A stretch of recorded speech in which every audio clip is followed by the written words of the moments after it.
Teknologi komunikasi di negara ini penggunaannya adalah amat penting kerana ianya menjadi penggunaan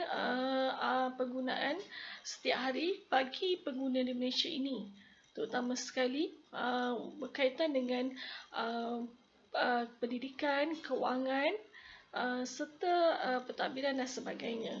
Okay, antara impak di sini kita akan maklumkan mengenai impak penggunaan ICT di negara Malaysia ini sendiri. Pertama sekali adalah pelibatan komuniti elektronik. Yang dikatakan pelibatan komuniti elektronik bila pengguna di Malaysia ini sendiri saban hari semakin ramai pengguna yang menggunakan teknologi komunikasi ini untuk urusan harian seperti perbankan, perniagaan dan sebagainya. Selain itu, yang kedua pula, peningkatan dari segi kualiti hidup.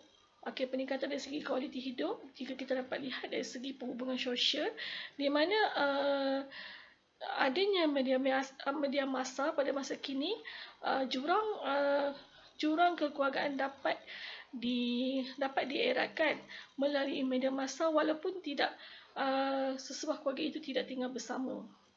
Okey, dan akhir sekali kewujudan komuniti tanpa sepadan ini yang dikatakan apabila teknologi komunikasi ini digunakan, seorang rakan boleh bertemu ataupun berbual melalui komunikasi teknologi seperti telefon, laptop, menggunakan internet dengan kawan-kawan yang berada di luar negara. Okey, sekarang mengenai cabaran terhadap pengguna komunikasi yang berada di negara Malaysia ini adalah pertama sekali berkenaan dengan penyalahgunaan di kalangan belia hari ini, di mana kita lihat generasi Y ataupun Z yang kini semakin ramai menggunakan teknologi komunikasi ini telah terlibat. Contohnya sebagai pelajar di universiti, mereka lebih menggunakan teknologi ini adalah untuk membuat assignment dengan mempiaget ataupun copy paste assignment mereka tanpa mendapatkan rujukan yang betul-betul sahih dan membaca buku. Okey, gejala ini adalah amat membimbangkan dan diharap perkara ini dapat diatasi dari masa ke semasa. Yang ketiga pula adalah kewujudan komuniti baru, di mana wujud komuniti yang sesama mereka sahaja berinteraksi atau berkomuniti, seperti kalau kita lihat di mana-mana Instagram, di mana seorang artis itu mempunyai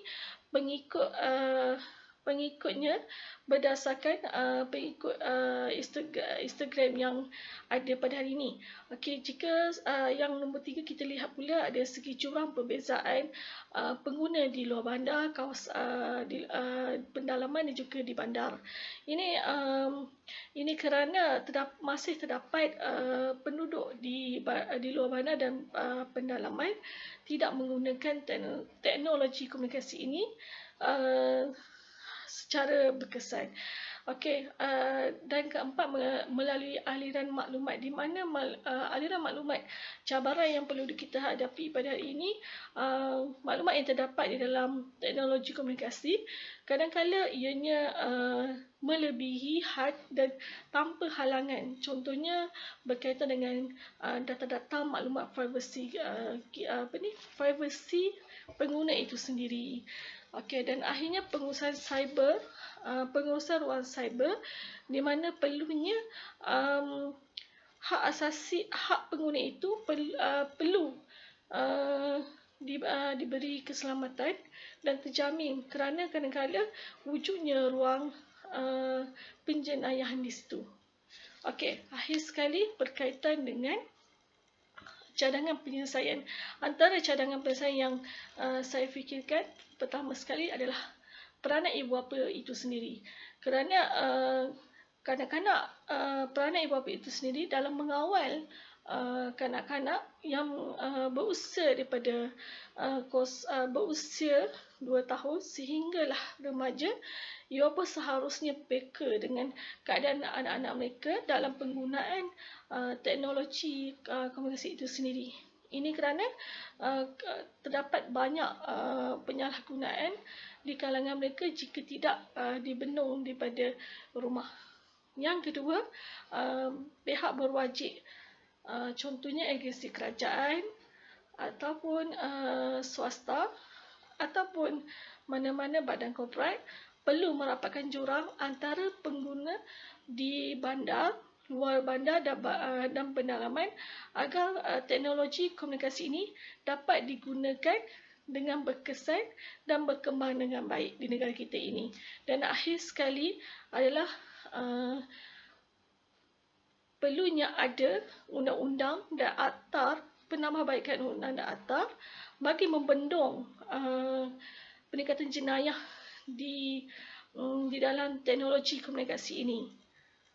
Dan diharap cadang-cadangan ini dapat dapat dilakukan sekiranya adanya kerjasama semua pihak di negara ini. Sekian, terima kasih.